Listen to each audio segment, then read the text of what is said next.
Hey, what's up, y'all? It's Poppin', it's D. About to react to this vid by Twisted Minds. This is indeed twisted. It is titled "The Mother Who Microwaved Her Daughter." There's true evil in the world.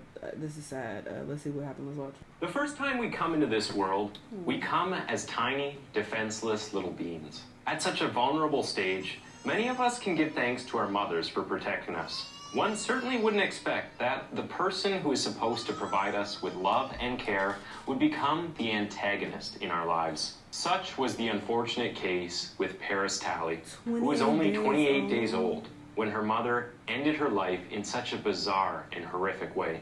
It sends shivers down one's spine to imagine just how cold-blooded a mother has to be to do what she did to her child. The villain in this case is China Arnold, who sent a shockwave through America in 2006. Welcome to Twisted Minds. My name is James, and today I will walk you through the gut-wrenching story of an infant used as a prop for her mother's vengeance. She wanted revenge on the baby daddy? The now infamous China Arnold was born in Dayton, Ohio, on the 29th of March, 1980. Not much is known about her childhood, but before giving birth to little Paris, China Arnold had already clashed with the law on two previous occasions. First in 2000, when she was convicted of kidnapping. 2 short years later, she was once again arrested and convicted, but this time for forgery. With that, the foundation for her future incarceration was set, though she did not know it at the time. Fast forward to 4 years later. In that time, she had tried to get her act together and settle down. China Arnold became a new mother in early August of 2005 after giving birth to a beautiful little girl who she named Paris. For 4 weeks, she and her live-in boyfriend, Terrell Talley, took care of her daughter in their home, situated in a beat-down housing complex in Dayton, Ohio.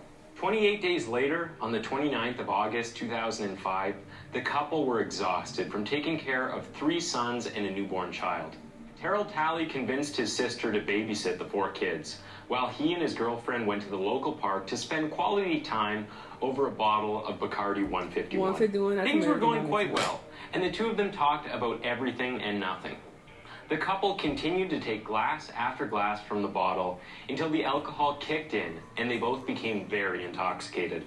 Eventually, long-standing tensions in the relationship came to the surface, and they got into an argument over the paternity of the baby. Terrell had been hearing a lot of rumors, and according to those rumors, China was having an affair with an unknown man while she was attending Sinclair Community College to become a counselor. China naturally denied this accusation from Terrell, and the argument got even more heated from there. During the quarrel, Terrell went as far as to deny being the father of little Paris Talley, although DNA tests after Paris's death confirmed that he was indeed the father. One possible explanation for this behavior was possibly guilt. Terrell apparently confessed to China that he had been sleeping with their next-door neighbor. This admission of infidelity was too much for China to handle. After 2 hours of back-and-forth argument, the date ended sourly.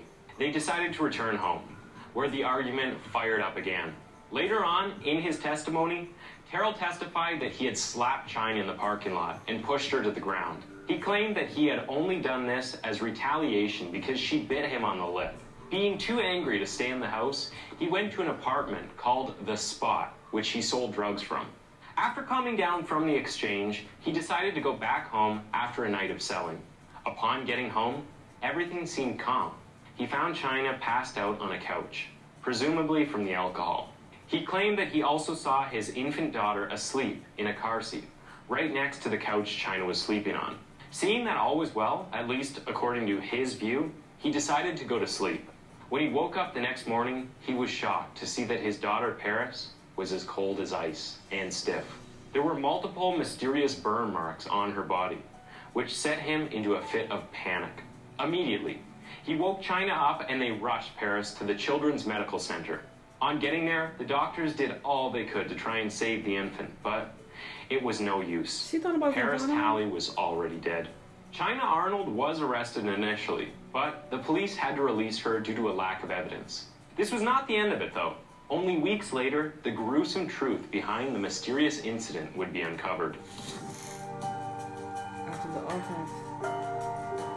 In his statement given later on, Terrell revealed that China Arnold had admitted to murdering Paris during a conversation they had on the phone. She was reported to have told him that the baby might have still been alive if he had remained faithful to her. What? After doing this, she walked into the house so she would not have to hear the continuous screams of the infant.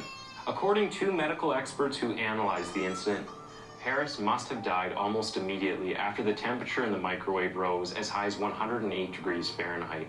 They concluded that Arnold must have left the baby in the microwave for more than 2 minutes. Can you imagine how cold-blooded one has to be to leave their own child burning in a microwave for over 2 minutes?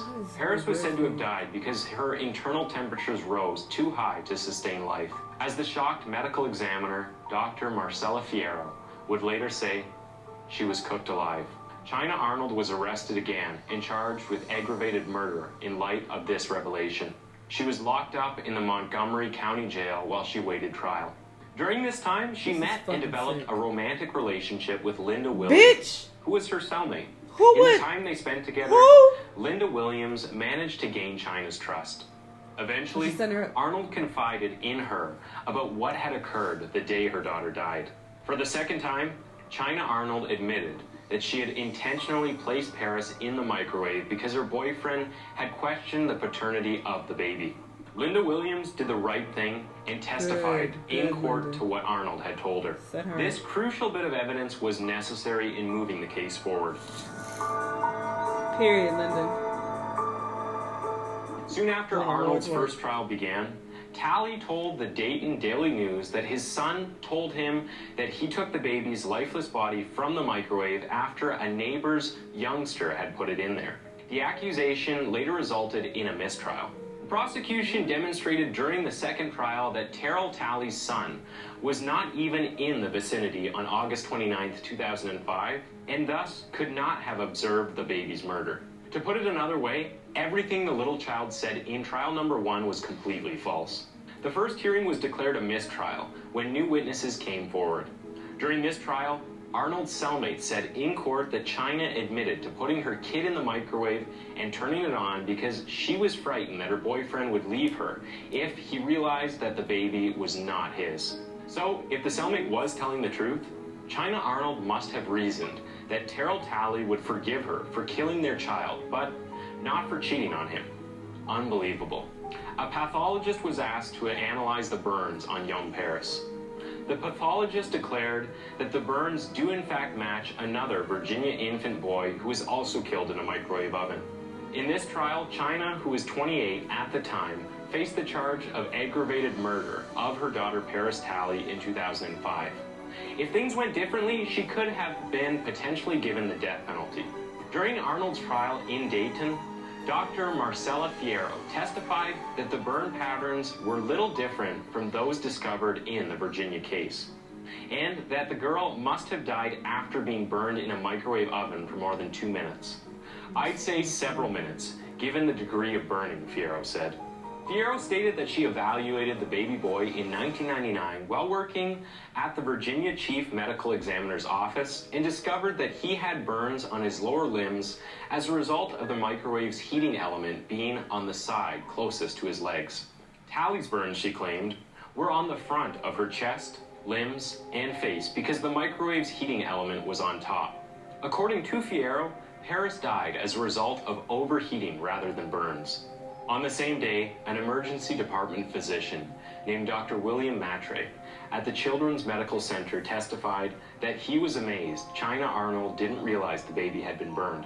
When asked how Talley received the burns, Arnold exclaimed, "My baby's burned?" According to Dr. William Matre. This came as a shock to him because he felt the injuries were quite obvious. He was shocked that she could ask a question like that and was unable to hide his disgust for the negligent mother. When detectives examined Arnold's apartment the day Talley died, they discovered a plastic bathtub with debris at the bottom. According to a former Dayton detective, "To me, it looked like flesh," Doyle Burke remarked. Burke stated that burns on Talley's body, limbs, and parts of her face perplexed him, and that he had searched around the house, including the stove and oven, but had not examined the microwave. He had no idea a microwave could burn that badly, he claimed. Later on, prosecutors reported that the baby's DNA had been found inside the microwave in Arnold's apartment. He also said he told Arnold about what he had heard from witnesses and that she changed her version of events multiple times. He said he asked Arnold where her 4 children were, and she told him that she had locked 3 of them upstairs and that the baby was with her father. The case was beginning to take a strange turn. It was getting increasingly difficult to filter the truth from the lies. Judge Wiseman, who presided over the proceedings, denied Arnold's lawyer's request for a sentence that would allow for parole after 25 years in jail.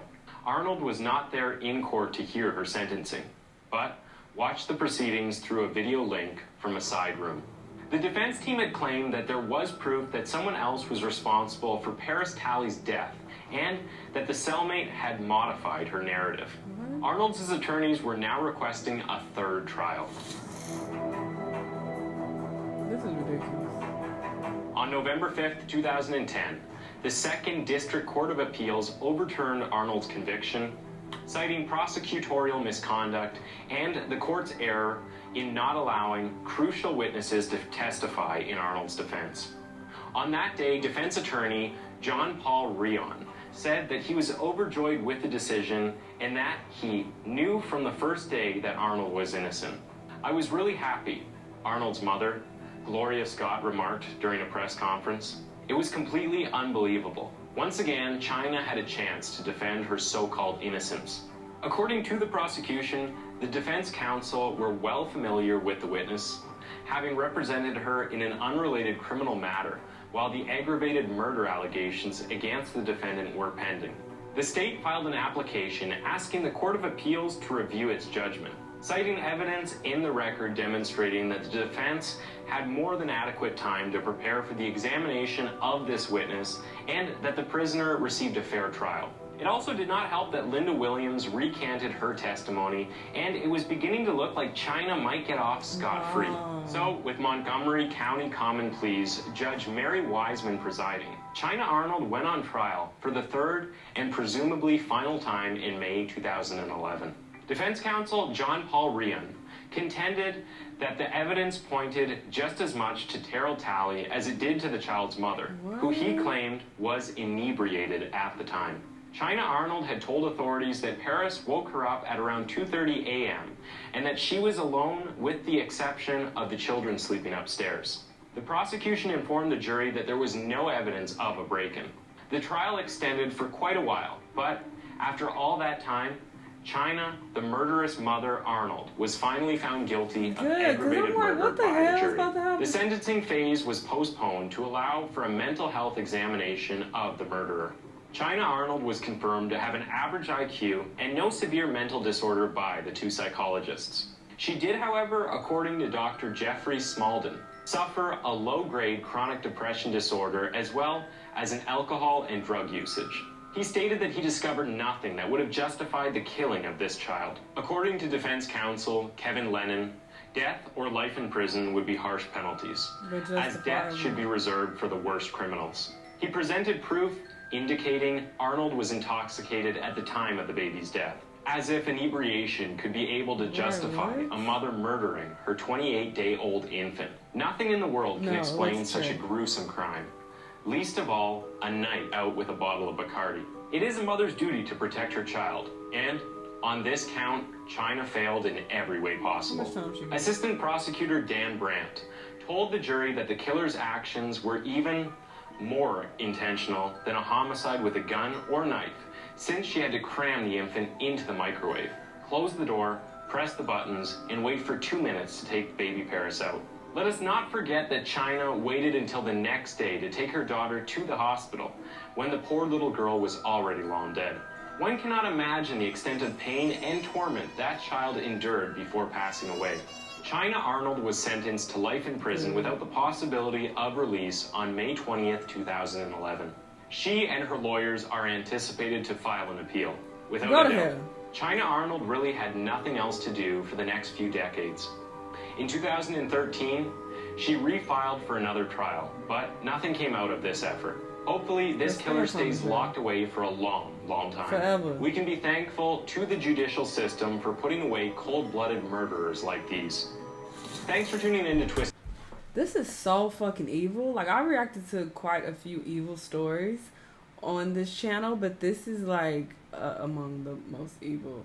You put your baby in the fucking microwave, and then it really boggles my mind that they're like, oh, we won't give her the death penalty. That's for like the worst criminals. Is this bitch not one of the worst criminals? What are y'all talking about? That was really weird for them to make that statement. But sure, I'm glad she finally got life in prison, and she keeps trying to do these appeals. I hope they continue to get rejected. Spend your time rotting there for the rest of your life. This was just so disgusting. Y'all let me know what y'all thought, though. Let me know what other videos you want to watch, and I'll see you on the next one. Bye.